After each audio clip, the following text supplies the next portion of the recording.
Now to kind of explain about this World Market location, our new Associate Director, Sean Hoke, is going to talk about the menu and some of the things we'll have there.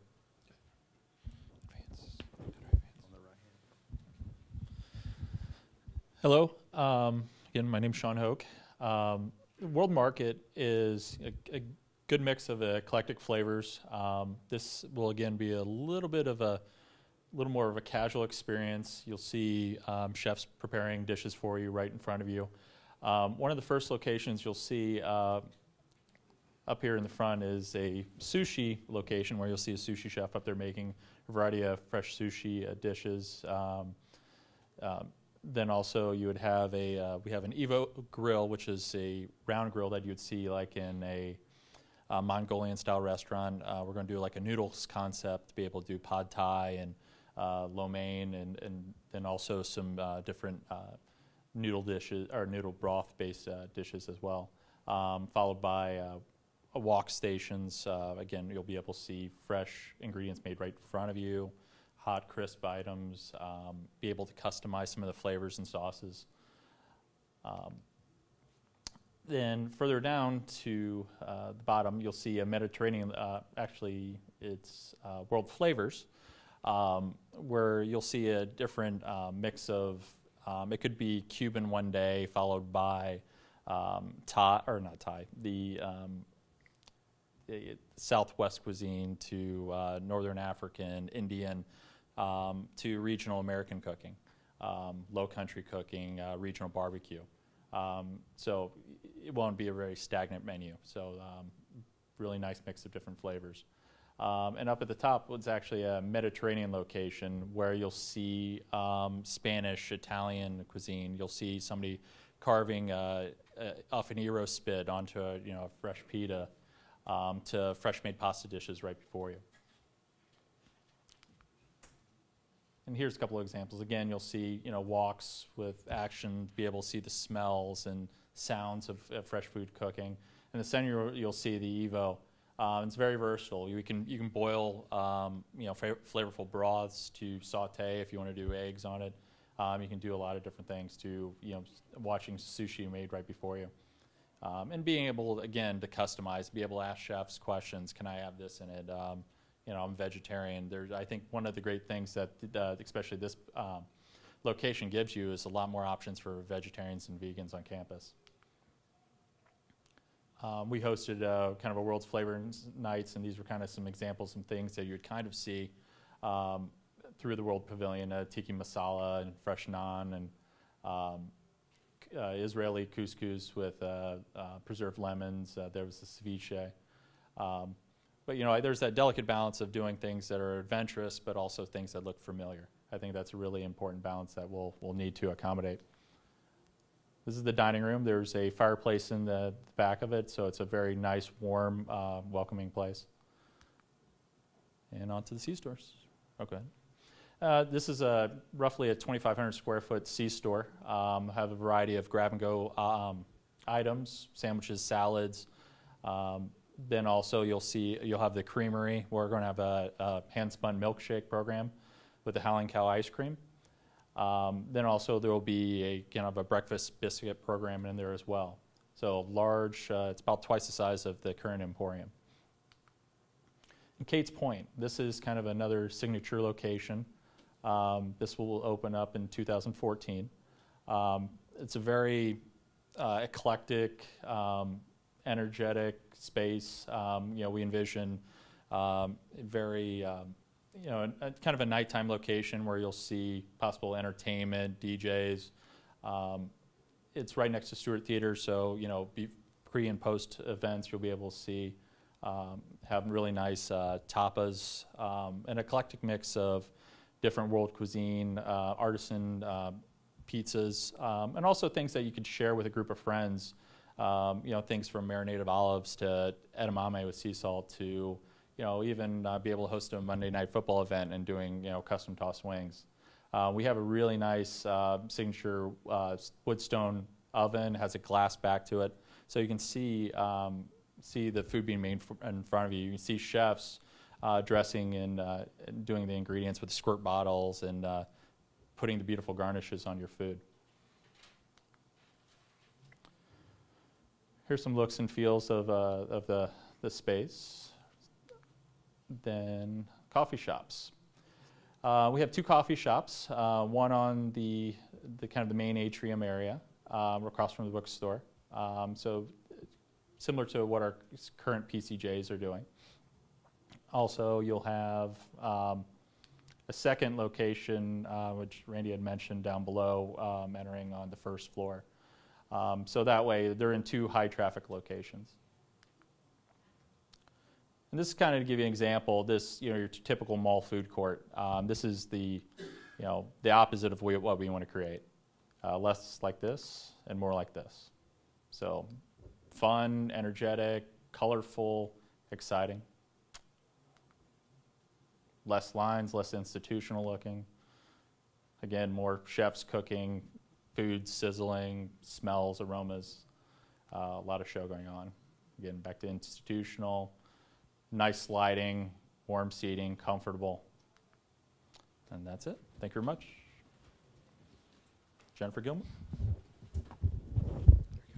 I think I'm it. All right, my name is Jennifer Gilmore, and I'm in charge of communications for this project.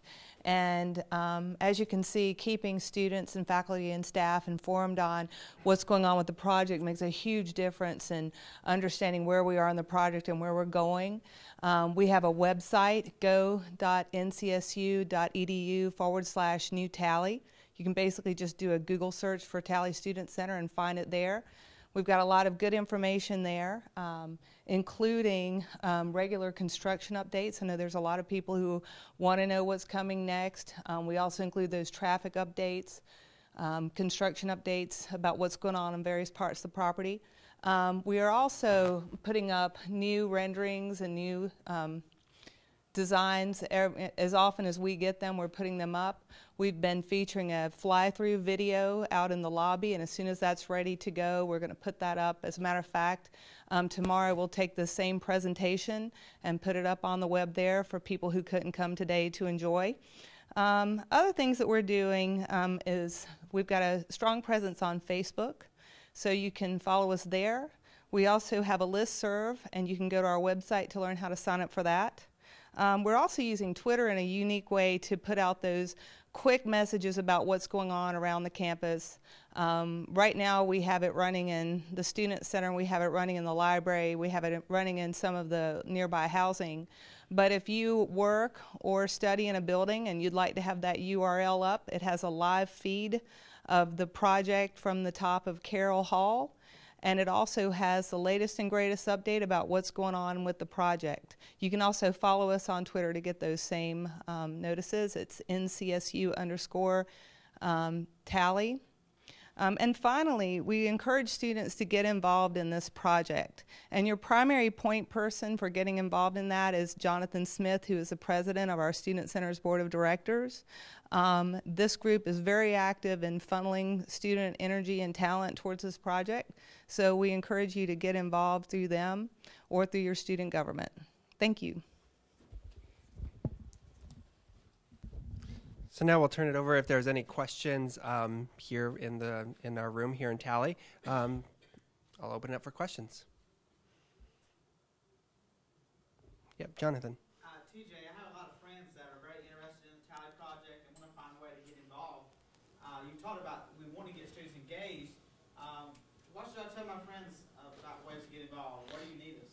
So the question was, how do we get students engaged and where are the opportunities for that? So if you're sitting here in the room or you're in your lab or office or residence hall or apartment, off campus, wherever you're at right now or home, whatever that may be, we have plenty of ways for you to engage in the project. One example is that we are doing these things, town halls, Talley Info Day. We're here from 9 o'clock this morning through 9 o'clock tonight, trying to make sure that people see the model. We have the finished boards outside.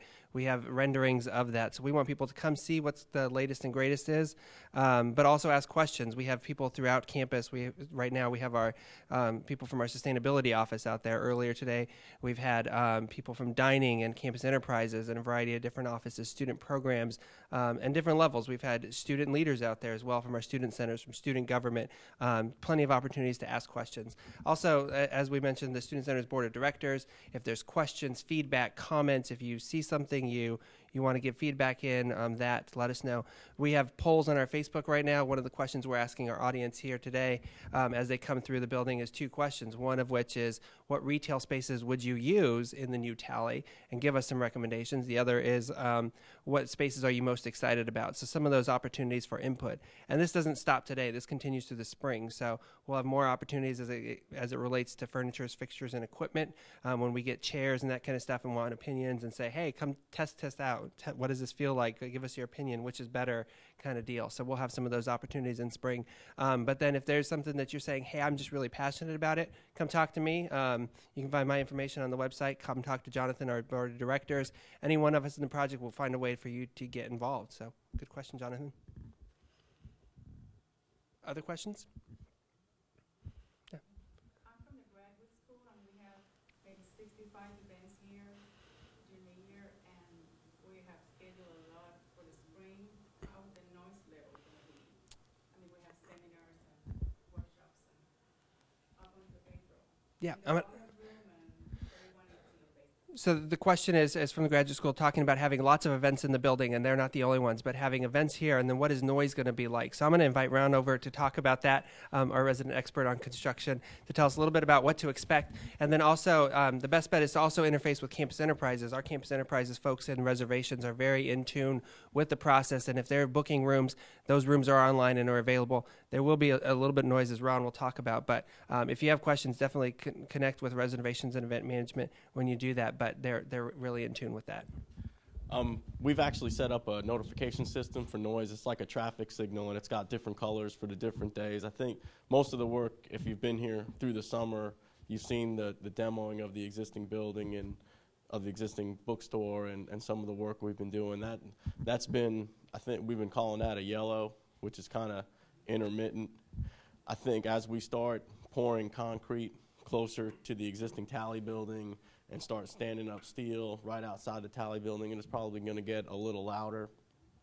I don't think it'll be much different than kind of between the traffic on Cates and everything else. It's just going to be a little closer to you, but there'll be intermittent times where it's a lot louder than it is now. I mean, I'd almost say that, when the trains go by, that's probably what it'll be like, probably a little more often than, I think the train goes by about twice a day. So that it'll be a little more often, but that's about the noise level. It's not very consistent, and it's kind of like being near a freeway. Over time, I think it's just going to be one of those things that you get used to. Thanks. That was a good question. And for any of those who have studied here in Talley during the project or had meetings, you hear a little bit of noise. I was up on the second floor outside of Stewart Theater yesterday working on some stuff, and I heard the leaf blower louder than I heard the pump truck on the north side of the building. So it does have its times. But for those of you who are interested in construction, I know we have a lot of engineers out there, architects. We do have a nice terrace on the second floor that you're able to see some of that work if you're really interested and kind of get the feel of that. So yeah, good question. Other questions?